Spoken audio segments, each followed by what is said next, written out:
aksi pencopotan Presiden Republik Indonesia, Gubernur Maluku dan Wali Kota Ambon ini dianggap inkonstitusional karena ada ajakan pencopotan.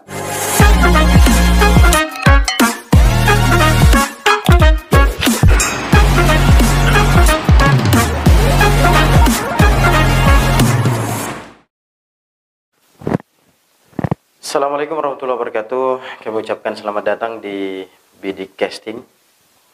Pada kesempatan kali ini kita ingin berkomentar sedikit terkait dengan suatu peristiwa yang memalukan yang terjadi beberapa waktu lalu terkait penangkapan seorang aktivis di Maluku, Ambon, karena postingan ajakan untuk melakukan aksi demonstrasi.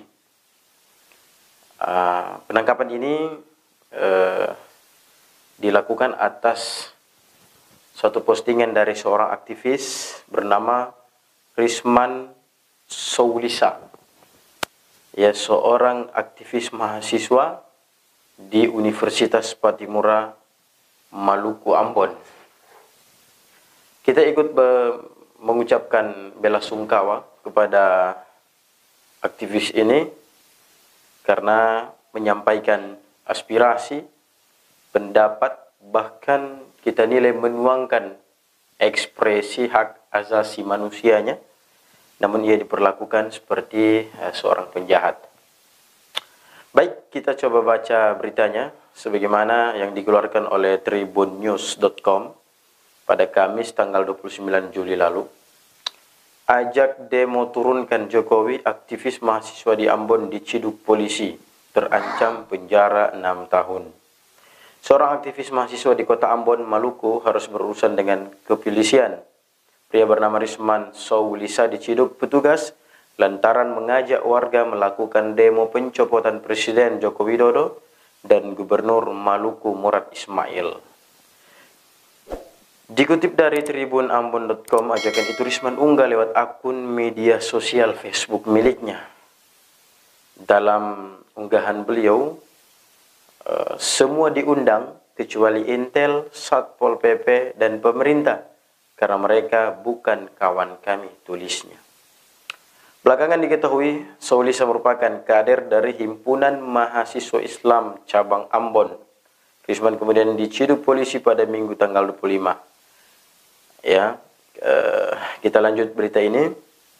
Risman diamankan di Polresta Pulau Ambon, ya, di Polresta Pulau Ambon, dan menjalani pemeriksaan lebih lanjut. Baik, kita lanjut. Paur Subag Humas Polresta Ambon membenarkan penangkapan tersebut. Ia mengatakan selain Risman ada 8 orang yang lainnya turut diperiksa sebagai saksi. Ya, keterangannya, kasus ujaran kebencian yang dilakukan Risman sudah diproses. Kita langsung periksa saksi-saksi dan sampai saat ini sudah 8 orang diperiksa, ujarnya, dikutip Tribun Ambon. Ya, jadi ada 8 orang saksi yang diperiksa terkait dengan penangkapan Risman Soulisa, ya, terkait dengan penangkapan seorang aktivis ini. Baik, pemirsa Bidik Casting yang budiman, pada kesempatan ini kita ikut berkomentar terkait dengan penangkapan seorang aktivis mahasiswa. Ya, kita sangat menyayangkan, ya, penangkapan ini karena dilakukan atas sebuah postingan yang padahal postingan ini merupakan hak setiap warga negara untuk mengkritisi setiap kebijakan. Bahkan dalam kritisisme yang dibangun oleh setiap warga masyarakat itu mengandung unsur apapun, kecuali kritis itu berkaitan dengan persoalan pribadi yang tidak ada kaitannya dengan jabatan dalam pemerintahan. Baik, pemirsa Bidik Casting yang budiman, pada kesempatan ini yang ingin kita kaji lebih jauh adalah terkait dengan penangkapan beliau dan penetapan hukum, penetapan tersangka kepadanya dengan pasal undang-undang pencemaran nama baik. Ya, menurut hemat kami, pencemaran nama baik, undang-undang pencemaran nama baik atau hate speech yang diamanatkan dalam undang-undang ini sebenarnya adalah merupakan satu pencemaran kemudian yang dilakukan oleh orang-orang mayoritas terhadap beberapa kelompok minoritas, sehingga orang atau kelompok minor ini menganggap tercemarkan atas nama baik yang kemudian disampaikan oleh orang lain, sehingga namanya bisa tercemarkan. Namun jika hate speech ini kemudian dijadikan sebagai undang-undang, dijadikan sebagai tameng untuk melindungi penguasa, maka itu yang sangat kita khawatirkan, bahkan sangat kita sayangkan. Karena kita ketahui setiap pejabat publik atau pejabat pemerintahan ya punya kewajiban untuk mensejahterakan masyarakat, untuk menjadikan sebuah sistem itu menjadi baik. Bahkan setiap regulasi yang kemudian dicetus olehnya atau dihasilkan darinya, maka menjadi sesuatu yang harus baik. Oleh karena itu, setiap warga negara berhak untuk mengkritisi segala kebijakan-kebijakan yang kemudian dianggap tidak berpihak kepada masyarakat. Nah, jika terkait dengan postingan ini kemudian dianggap sebagai sesuatu yang mengkhawatirkan terjadinya kudeta, ya maka kita perlu kaji lebih jauh. Si Risman ini apakah seorang kepala negara ataukah seorang yang mungkin mampu menggerakkan kekuatan, dalam hal ini kekuatan militer, untuk merongrong kedamaian berbangsa dan bernegara. Ya mungkin itu bisa jadi. Tapi yang menjadi pertanyaan kemudian adalah Risman ini sendiri merupakan seorang mahasiswa.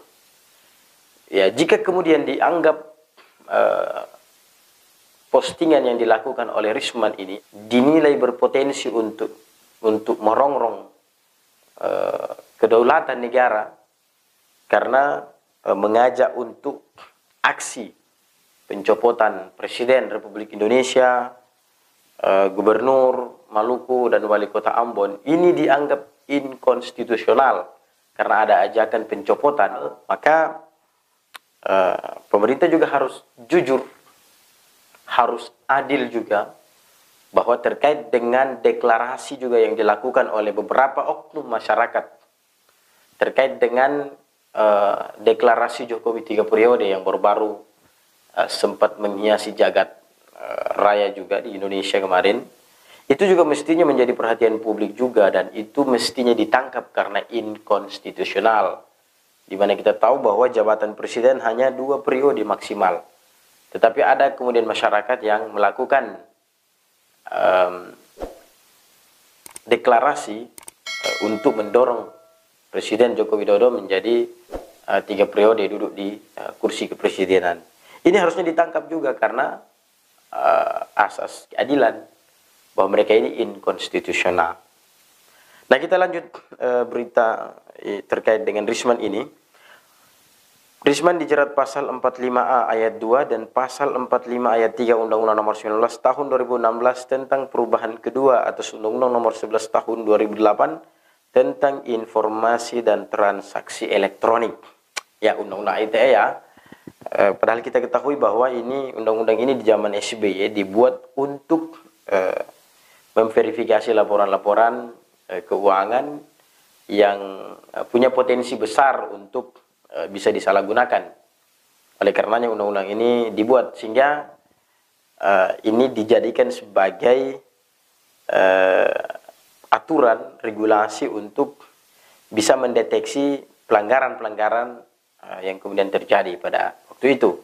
Namun yang disayangkan adalah di kepemimpinan Pak Presiden Joko Widodo ini dijadikan sebagai potensi besar, dinilai masyarakat dijadikan sebagai undang-undang untuk menjegal lawan politik, bahkan orang-orang yang melakukan kritik terhadap pemerintahan.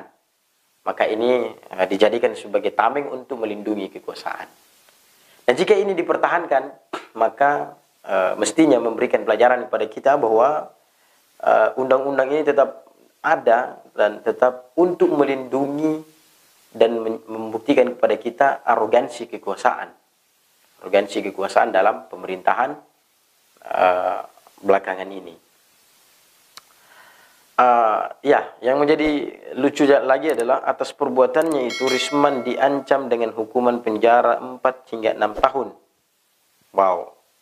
Seorang mahasiswa yang dia tahu bahwa salah satu dari tugas seorang mahasiswa adalah menjadi agent of change, menjadi agen perubahan dan social of control, menjadi kontrol sosial. Namun dengan undang-undang atau dengan aturan-aturan yang kita sebutkan tadi bahwa menambah arogansi kekuasaan, ini melindungi kekuasaan yang sementara ini jalan. Nah, kita lanjut. Penetapan Risman sebagai tersangka kasus ujaran kebencian menimbulkan protes. Ya jelas protes. Kenapa? Karena Risman merupakan seorang mahasiswa. Risman merupakan seorang warga negara. Nah, jika yang dilakukan oleh Risman ini kepada masyarakat, kritisisme ini kepada masyarakat, maka dia bolehlah diperlakukan seperti ini, karena sesama masyarakat punya kekuatan yang sama. Sedangkan kritis yang dilakukan oleh Risman ini kepada pemerintah karena dianggap bahwa pemerintah memiliki segalanya. Apa yang pemerintah tidak memiliki? Semua dia punya. Ya, militer pemerintah punya. Intelijen pemerintah punya. Semua pemerintah punya yang bisa mengarahkan sesuai dengan keinginan mereka.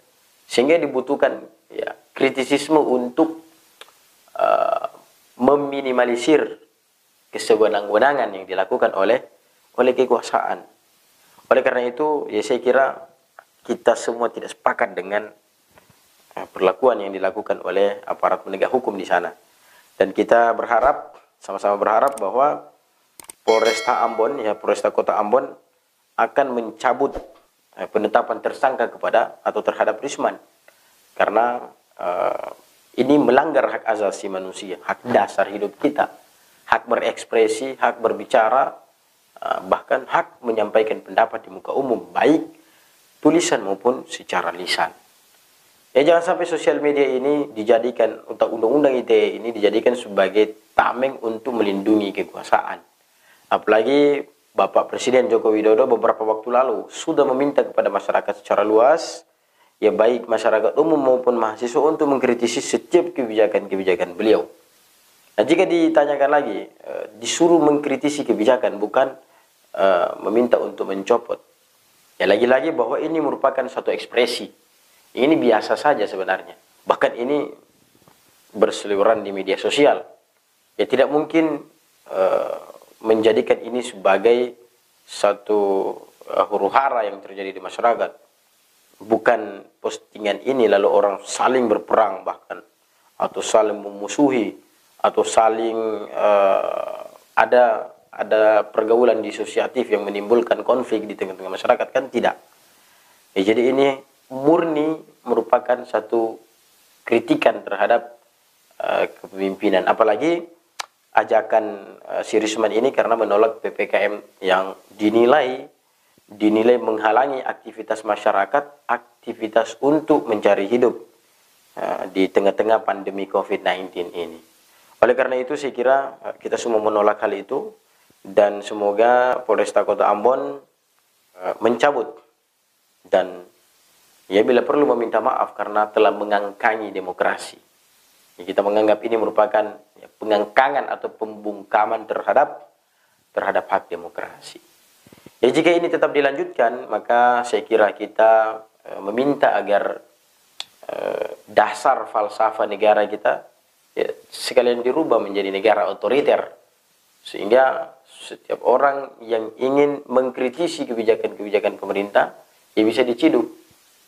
Ya, kita terlahir dari demokrasi yang usai, yang sama-sama kita sepakat kepemimpinan Soeharto kemarin merupakan kepemimpinan yang otoriter, sehingga kita lahir dari terbukanya keran demokrasi ini. Sama-sama kita berharap bahwa setiap orang semestinya diberikan tupoksi, diberikan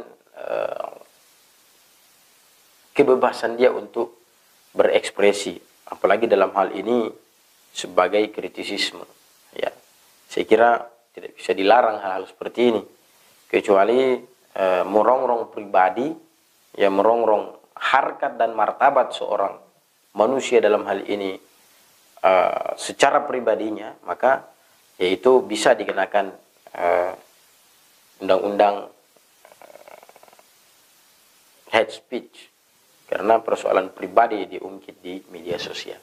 Ya, saya kira seperti itu. Terima kasih telah menyaksikan komentar dari PD Casting. Assalamualaikum warahmatullahi wabarakatuh.